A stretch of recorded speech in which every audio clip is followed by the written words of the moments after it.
Joining me now is former CIA officer and Vice President for Research and Analysis at the Center for Security Policy, Clare Lopez. Clare, good to see you. Hi, Liz. Thanks for having me. Of course.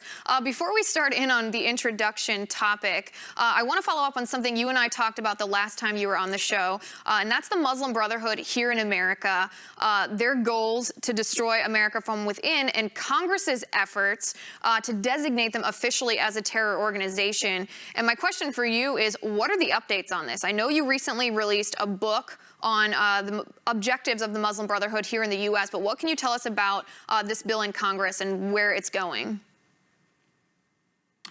Well, to the book first, if you would. It is called See No Sharia, and co-authored by my boss at the Center for Security Policy, president of the Center for Security Policy, Frank Gaffney, together with me, released just a short time ago.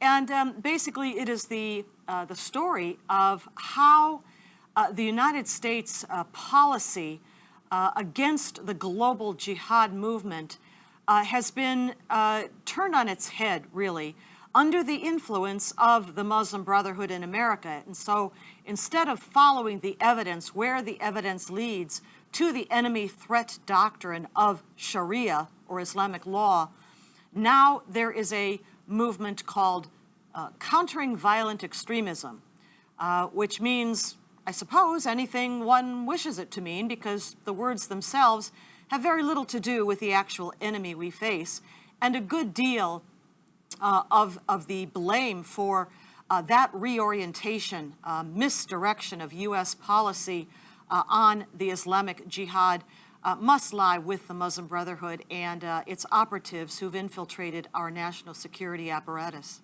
Right, and I just started reading this book this past week. I'm about a quarter of the way through it. Maybe it's fascinating, really eye-opening to see what we do know, what's open knowledge about the Muslim Brotherhood and what their goals are for the United States, and then what the Obama administration refuses to do about it and how they're actually tied to it. It's absolutely fascinating. I recommend any of you who are interested to read it. But Claire, I do want to move on to what I talked about in the opening, and that's the Gulen Movement. This is very interesting. This man, this Muslim cleric from Turkey, operates over 120 charter schools here in the United States.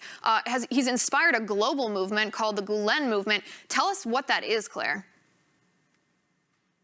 Sure. Well, a short time ago, my colleague at the center, Christopher Holton, and I co-authored this small monograph in our Civilization Jihad Reader series. It's called Gulen and the Gulen Movement, and it's about this Turkish Sunni Islamic scholar by the name of Fethullah Gulen, who now lives since 1999 in the United States in a large guarded compound in the Poconos Mountains in Pennsylvania. In the earlier part of his career, if you will, as a teacher and a preacher, he began to work with those who opposed the modernization and secularization agenda of Kemal Ataturk. As we know, Mustafa Kemal, later nicknamed Ataturk, father of the Turks, became the ruler of Turkey in the wake of World War I and tried very hard to bring Turkey into the 20th century. Lots of modernizations. They include infrastructure and administration, the military, but also to secularize Turkish government. And 4 times during the 20th century, the Turkish military had to step in to keep the Kemalist modernization, secularization program on track.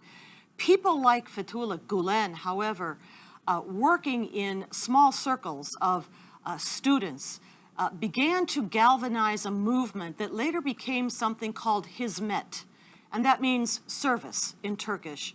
A large movement of his students and later graduates of his schools that he established in a network all over Turkey banded together really to try to overthrow, to end the Kemalist program for modernization in Turkey. And so today, you know, in Turkey, as we see, I think a great deal of the blame for the way Turkey has reverted backwards to Ottoman times, to an agenda for jihad and Sharia, really lies, a great deal of that blame lies partly with Fethullah Gulen and his network of schools, but also, of course, with the AKP, or Justice and Development Party of President Erdogan, whom we see today rules as sole ruler of Turkey, having, I guess, coerced the resignation of his prime minister, Ahmet Davutoglu, today. So what I'm hearing you saying, and correct me if I'm wrong here, but in simpler terms,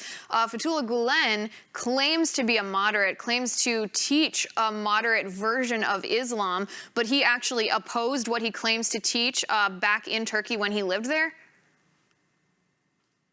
Well, as we know, there is only one version, authoritative version of Islam. There is only one Sharia. There aren't multiple interpretations. And so, as Fethullah Gulen and his movement and students sought to disguise what they were doing, while Turkey was still in a pathway to secularization and modernization, they had to disguise what they were doing. And indeed, one of the quotes from one of Gulen's speeches a little bit earlier on, before he became quite so well known, says, "You must move in the arteries of the system without anyone noticing your existence until you reach all the power centers." So while putting on a front of benign tolerance and love and interfaith dialogue, which he's heavily involved in fact, if you go to his website, which is readily available online, and I'll give you that here, Fethullah Gulen. You can go to fgulen.com to read a lot of his writings, and there you can see clearly what he really thinks, where he expresses full support for authoritative Orthodox Islam, Sharia, the commitment to Islamic supremacism, and the spread of Sharia globally. Well, Claire, let me ask you then, what is he doing in the United States? Like we said in the introduction, he's responsible for over 120 charter schools that operate in America, that educate American children. What is he doing here, and what's his goal with those schools? Right. Well, in the late 1990s, the Turkish system was still on its modernization track. And naturally then, Gulen ran afoul of the then leadership in Turkey, and he fled ahead of prosecution. He was given safe haven in the United States in 1999 and set up this compound that he lives in to this day in the Poconos. And he began immediately here in the United States to establish this network of charter schools, as he had established a network of schools in Turkey. Now, many of his students had gone on to become very successful and wealthy and influential people in business and also the judiciary and military police in Turkey. And many of them helped to provide the foundation, the financial wherewithal for Gulen to begin to set up his network here in the United States. In addition, because we have this unique system of education that includes both the public school system and the private school system, plus this hybrid in the middle called charter schools, which are taxpayer funded, but operate more as a private kind of a school than a public school would. Gulen began to set up these schools in underserved areas, areas where United States public schools were just doing a very poor job. And these would be often in inner cities and places where parents were very happy to see a STEM curriculum set up, STEM meaning science, technology, engineering, and math, which characterize the Gulen schools. And so he began this network, which now, as you say, has expanded to well over 100 charter schools across the United States with dreamy-sounding names like Horizon and Harmony and Cosmos, Right, and it's like you and I have talked about this before, how the best medium to indoctrinate a future generation is the school. So whatever his objective is, he's getting in at the root, he's getting in at the base, educating these children. Clare Lopez from the Center for Security Policy, this was very interesting. I encourage people to check out